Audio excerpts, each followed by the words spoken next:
Segundo vídeo, pessoal, da resolução 168, é só um detalhe que eu gostaria de falar com vocês, é que essa resolução, ela cita muitas vezes o Código de Trânsito Brasileiro.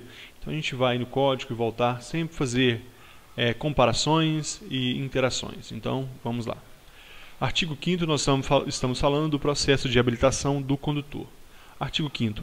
Os tripulantes de aeronaves titulares de cartão de saúde devidamente atualizado, expedido pelas Forças Armadas ou Departamento de Aviação Civil, DAC, ficam dispensados de exame de aptidão física e mental necessário à obtenção e renovação periódica da habilitação para conduzir veículo automotor, ressalvados os casos previstos no parágrafo 4º do artigo 147 e 160 do Código de Trânsito Brasileiro. Vamos por parte como Jack. Então, os tripulantes, a tripulação das aeronaves, titulares de cartão de saúde devidamente autorizado. Então, primeiro, expedido por quem? Expedido pelas Forças Armadas ou Departamento de Aviação Civil. O que tem esse povo? Eles têm aí uma prerrogativa, eles têm uma exceção prevista por essa resolução. Esses tripulantes de aeronaves, a tripulação de aeronaves, eles passam por exames físico-mentais rigorosos constantemente. Então, desde que eles estejam com cartão de saúde atualizado, seja ele expedido pelas Forças Armadas, em caso de tripulação de aeronave das Forças Armadas, ou Departamento de Aviação Civil, se for voo comercial, etc. Eles estão dispensados de fazer esse exame físico e mental para renovação de habilitação. Então não precisam desse processo. Salvo que o parágrafo 4º do artigo 147, que fala no caso de deficiência. Quer ver? Vamos abrir aqui o parágrafo 4º. É no caso de deficiência. Observe aqui, ó. Quando houver indícios de deficiência física e mental ou de progressividade de doença que possa diminuir a capacidade para conduzir o veículo, o prazo previsto no parágrafo 2 poderá ser diminuído por proposta do perito examinador. Então, você observa que nesse caso, aí não poderá, aí fica obrigado sim a fazer o exame de aptidão física e mental. Então, nesse caso, é uma exceção a essa exceção. Então, observe isso. E ainda nós temos o artigo 160. Nesse 160 ele fala do condutor que cometeu infração de trânsito, foi condenado por delito de trânsito. Então, aquele que possui deficiência e aquele que foi condenado por infração de trânsito, esses não podem se enquadrar nessa exceção. Vamos abrir aqui o Código de Trânsito no artigo 160. Artigo 160. O condutor condenado por veículo de trânsito deverá ser submetido a exames para que possa voltar a dirigir. Então, nesse caso, é outra exceção a essa exceção. Então, não pode, o deficiente e o condenado por delito de trânsito, ainda que tripulantes de aeronaves, titulares de cartão de saúde, eles não estão dispensáveis do exame de aptidão física e mental. Eles devem se submeter ao exame de aptidão física e mental. Parágrafo único. O prazo de validade da habilitação, com base na regulamentação constante do caput desse artigo, contará da data da obtenção da renovação da CNH pelo prazo previsto no parágrafo 2º do artigo 142 do Código de Trânsito Brasileiro. Esse prazo do parágrafo 2º do artigo 147 nós já vimos, até mesmo na resolução é o mesmo. 5 anos para pessoas com até 65 anos e 3 anos para pessoas com mais de 65 anos, ou seja, de 66 anos para cima. Cuidado, lembra que o perito pode modificar esse prazo, reduzir a seu critério. Continuando, artigo 6º. O exame de aptidão física e mental será exigido quando? Quais as hipóteses que serão exigidos os exames de aptidão física e mental. Primeiro, obtenção da autorização para conduzir ciclomotor e da Carteira Nacional de Habilitação. Autorização para conduzir ciclomotor necessita de exame de aptidão física e mental, também da Carteira Nacional de Habilitação, a renovação da autorização para conduzir ciclomotor e das categorias todas da CNH também necessitam, adição A mais B, A mais D, necessita, substituição de documento de habilitação obtido em país estrangeiro.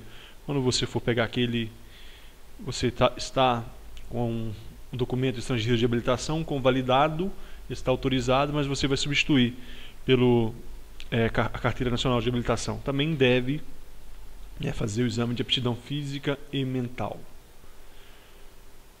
Parágrafo 1º. Por ocasião da renovação da Carteira Nacional de Habilitação, o condutor que ainda não tenha frequentado o curso de direção defensiva e de primeiros socorros deverá cumprir o previsto no item 4 do anexo 2 dessa resolução. Pessoal, é o seguinte, aquelas pessoas que tiraram carteira de habilitação até 1994, anteriormente não tinham esse curso de direção defensiva, primeiros socorros. Então, quando da renovação, elas deverão passar por esse procedimento, por esse curso, um curso de 15 horas, de direção defensiva e primeiros socorros. Lá no item 4 do anexo 2 dessa resolução, está falando somente isso. Parágrafo 2º.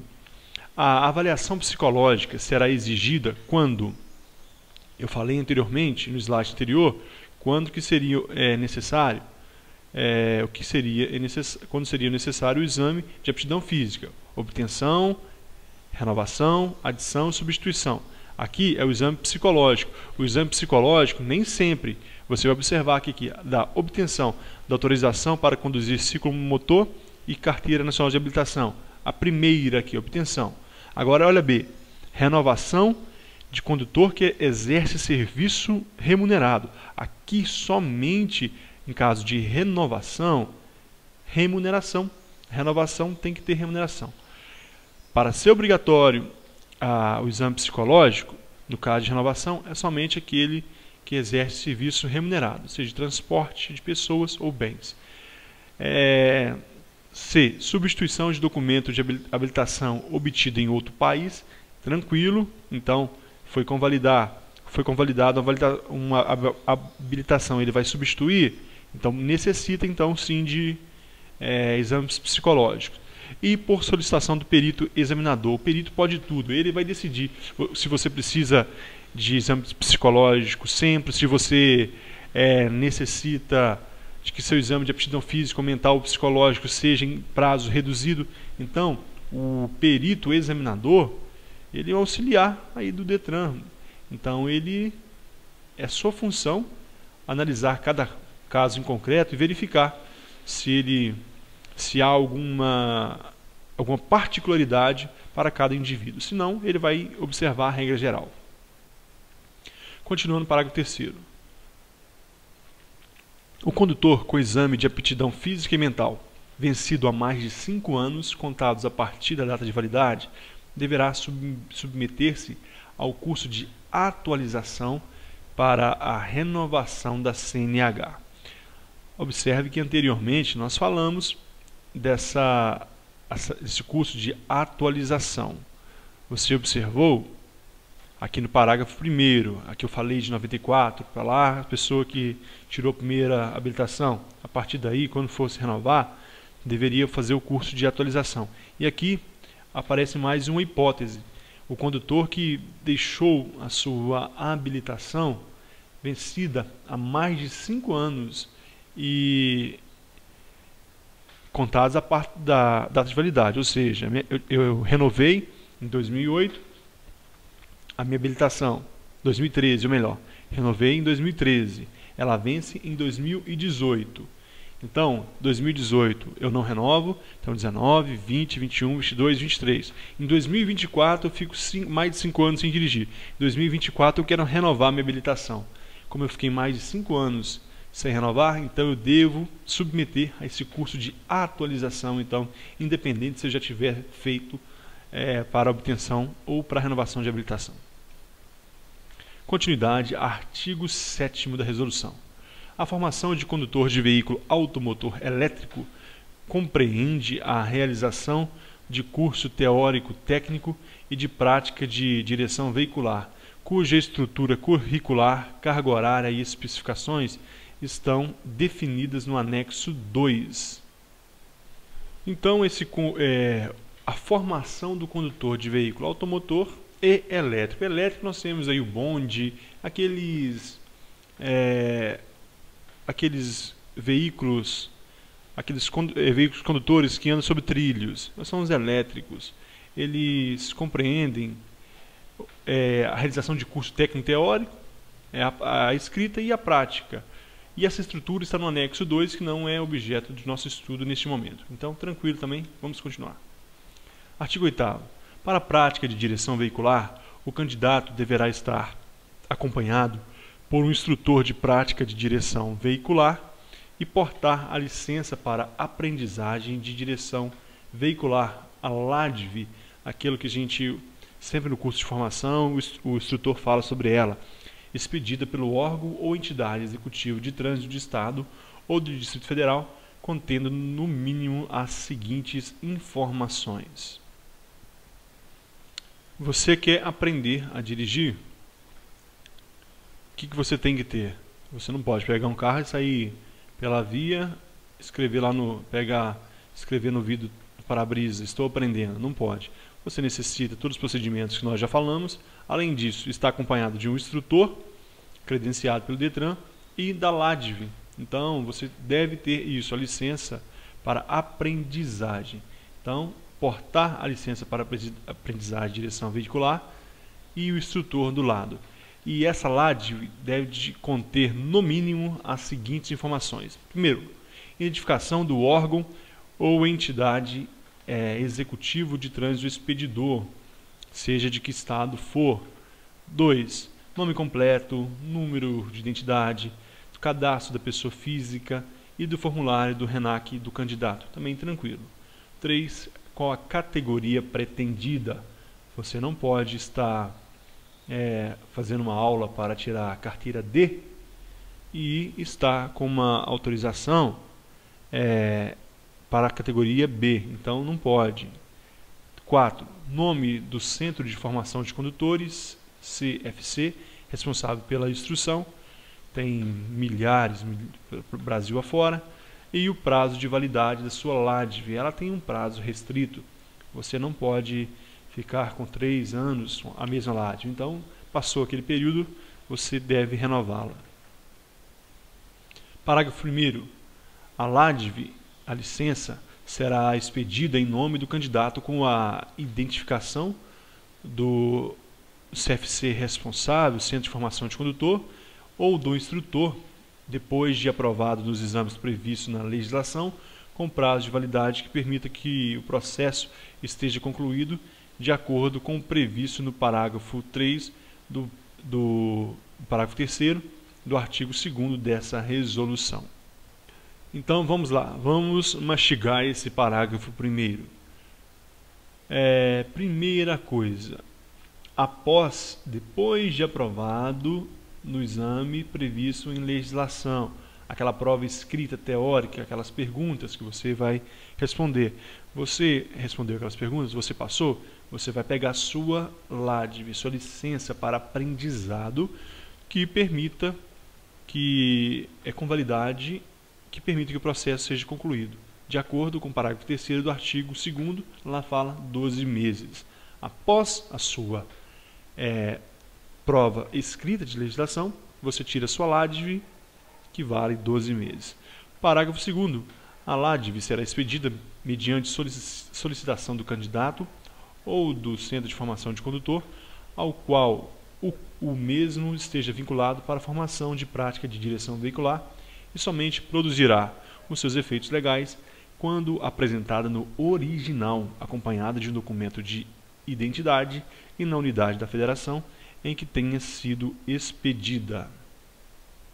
O interessante aqui, pessoal, que pode ser nesse texto, que pode complicar na hora da prova, que pode ser uma pegadinha, é só isso aqui. Unidade de federação em que seja expedida uma LADV tirada, uma licença de aprendizagem retirada no Rio de Janeiro não serve para São Paulo, ou em Minas não serve para Goiás. Então, original, isso é tranquilo, você tem que ser o documento original, retirado por você ou pelo seu instrutor, ou pelo seu, seu centro de formação de condutor, aquela escola, aquela autoescola, e na unidade da federação que tenha sido expedida. Ok? Parágrafo 3º. Nós vimos o segundo, agora parágrafo 3º. Quando o candidato optar pela mudança de centro de formação de condutor, mudar de autoescola, será expedida nova LADV considerando as aulas já ministradas. Observe essa informação, que é interessante. Você quer mudar de autoescola, de centro de formação de condutores, não está satisfeito? Você pode? Pode. Aquelas aulas que você fez serão perdidas? Não, elas serão convalidadas. Mas uma nova licença deve ser expedida. Uma nova licença de aprendizagem deve ser expedida. Eu posso substituir a autoescola no meio do processo? Posso. O que eu devo fazer? Expedir nova licença de aprendizagem e aquelas aulas, porque existe um número mínimo de aulas. Então, se eu fiz 5 aulas, elas serão convalidadas, não serão perdidas. Parágrafo 4º. O candidato que for encontrado conduzindo de acordo com o disposto nessa resolução terá a LADV suspensa pelo prazo de 6 meses. Então, você pegou uma LADV de outro estado ou está com apenas a cópia, não tem original. Então, o que você foi encontrado conduzindo em desacordo? Então, ou também dirigindo sem ter no procedimento no processo de habilitação sem um condutor ao lado. Então você vai ter a sua licença suspensa por 6 meses. Artigo 9º. O artigo 9º fala que a instrução de prática de direção, a aula prática de direção, será realizada na forma do disposto do artigo 158 do Código de Trânsito Brasileiro. Então vamos ao Código de Trânsito Brasileiro. Vamos até o artigo 158. Aqui está. A aprendizagem só poderá ser realizada nos termos, horários e locais estabelecidos pelo órgão executivo de trânsito. Então, o DETRAN vai fixar os horários e locais estabelecidos. 2. Acompanhado o aprendiz por instrutor autorizado. Também tranquilo. Parágrafo 1º. Além do aprendiz e do instrutor, o veículo utilizado na aprendizagem poderá conduzir apenas mais um acompanhante. Aí o condutor, ele pensa assim, não, eu vou levar meu pai, meus 2 irmãos, minha mãe, minha avó, tudo no banco de trás, porque vai ser um momento muito emocionante da minha vida. Não pode, somente mais um acompanhante. E parágrafo 2º. Parte da aprendizagem será obrigatoriamente realizada durante a noite, cabendo ao CONTRAN fixar-lhe a carga horária mínima correspondente. Então, informações importantes. Aqui, acompanhado pelo instrutor, somente um acompanhante e obrigatoriamente deve ter aula à noite e a carga horária será fixada pelo CONTRAN. Tranquilo. Vamos dar continuidade. Artigo 10º. O exame, falar dos exames agora. Então, nós terminamos da formação do condutor. Então, já chegamos no final do vídeo. No próximo, nós falaremos sobre os exames. Muito obrigado pela companhia, pela presença. Eu espero estar ajudando. Estou esforçando aqui para que a gente possa terminar esses vídeos o mais rápido possível, para que você tenha sucesso na sua prova. Muito obrigado e até a próxima.